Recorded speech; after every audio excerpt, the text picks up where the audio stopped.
Hey gang, what's going on? And welcome to Talkin Vegas All Day with KA. I'm your host KA, and on today's episode, we're going to talk about the history of resort fees. I know, you hate them too, like me, but we're going to go back, explore a little bit of why are there resort fees, and then we're going to delve into a little bit of history about them in Las Vegas, and then answer a couple questions that I personally had about them.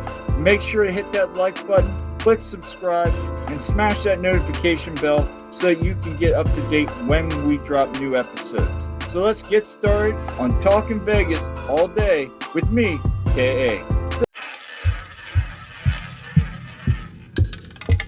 Let's go to Vegas, baby. Let's go tonight. Right now. Let's go to Vegas. We'll stay up all night. Let's go to Vegas. The history of resort fees, originally resorts and casinos just included all fees, it was all inclusive, you knew what you were paying for up front. However, around 1977, hotels in tourist hotspots like LA, New York, Orlando, Chicago began adding surcharges. They used these surcharges to make up booking costs to appear cheaper and still get paid for offering their amenities like pools, spas, internet, etc. Different fees and resort fees were paid for at the checkout. So the difference is you basically in the past would get charged certain things. You would know what was up front when you checked out. You knew what your bill was before you even were done your stay. Now with resort fees, you're getting charged after you stay, so you don't know what you're paying for until you check out. Initially, those charges were reserved for fancy hotels that offers lavish swimming pools, fitness centers, fine dining if it was all inclusive, etc. However, many hotels that weren't as lavish began offering these surcharges fees in high destination tourist areas as well. Around the early 2000s, hotels started to realize that customers really didn't like fees, and they started scaling back how much they were charging. They eventually were disappearing around that time.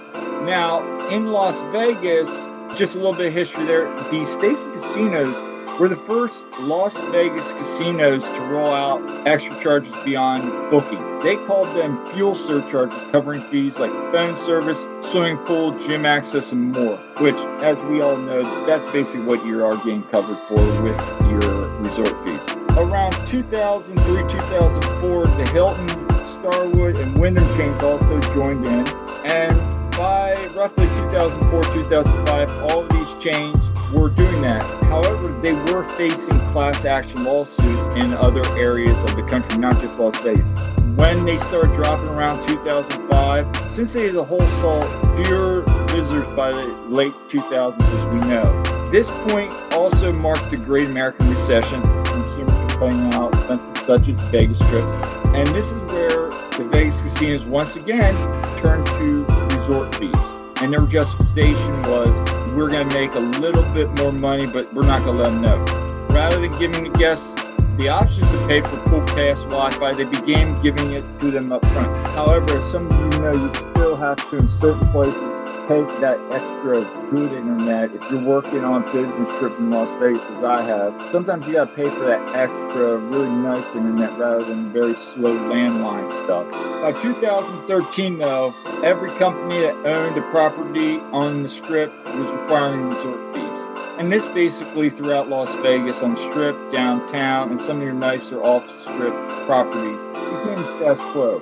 You know, once that recession hit, it really seemed to kind of kick them back. You know, I've always heard MGM was always the first to kick in the resort fees, and I think after recession, they definitely were the first. However, I did find it interesting that the station casinos were the very first in Las Vegas to charge resort fees. So just a couple questions. What does technically a resort fee cover? Well, according to some information I found on Casino Index and Best Casinos USA, it basically includes your pool, gym. It can include lower level Wi-Fi and phone, housekeeping, and just other like little tidbits. In some cases, even includes parking, but as we know down in Las Vegas, it doesn't always include it. Those are basically whatever BS the hotel wants to say they're covering it for, they're going to cover for you.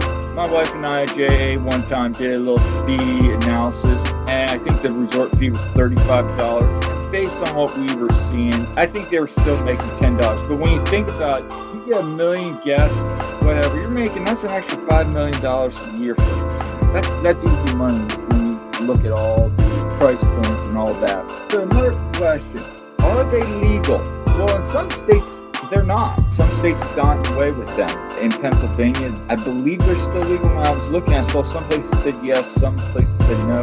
However, I did check in Nevada, and there is no law that prohibits them in Nevada. So, in Las Vegas, they are legal. Another question I get asked and I've thought about is, what places around Las Vegas still don't offer resort fees? Well, there are two as of what I was able to find. Now, these could have changed, especially with hotels opening back up and COVID setting a lot back. This could be tricky. The Casino Royale downtown, the Best Western there, does not charge.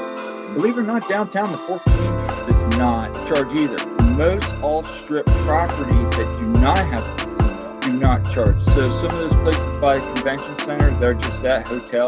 They're not going to charge hotels. So if you're tired of resort fees, there's some places that you can think of that maybe don't have those extra fees. Four Queens would probably be your best bet if you don't want to have it, because I know Casino Royale, while it's a budget hotel, their prices are always on the higher end, which surprises me. Also, one last thing. If you look up and Google resort fee breakdown, there's a few Google sites out there that actually have a breakdown of all the casinos and what you're going to pay. One thing to know, these resorts during the week, the resort fees are going to be cheaper than on the weekends. That's when they make their money. So keep that in mind. If you go early in the week, Sunday usually, to Thursday, like I've said before, you're generally going to have less fees. But that's a good price point if you're planning your vacation. You don't want to go over $1,000. And look, guys, you can say, hey, it's only going to be $800 at the Cosmo for 4 or 5 nights. And then you go look at there's an extra $200 or something right there. That's over your budget. So you got to know what your resort fees are covering. And some places like Hotels.com will tell you what is due at checkout. But if you book through the hotel over the phone, they're not going to really always tell you what it is. So just be aware of that.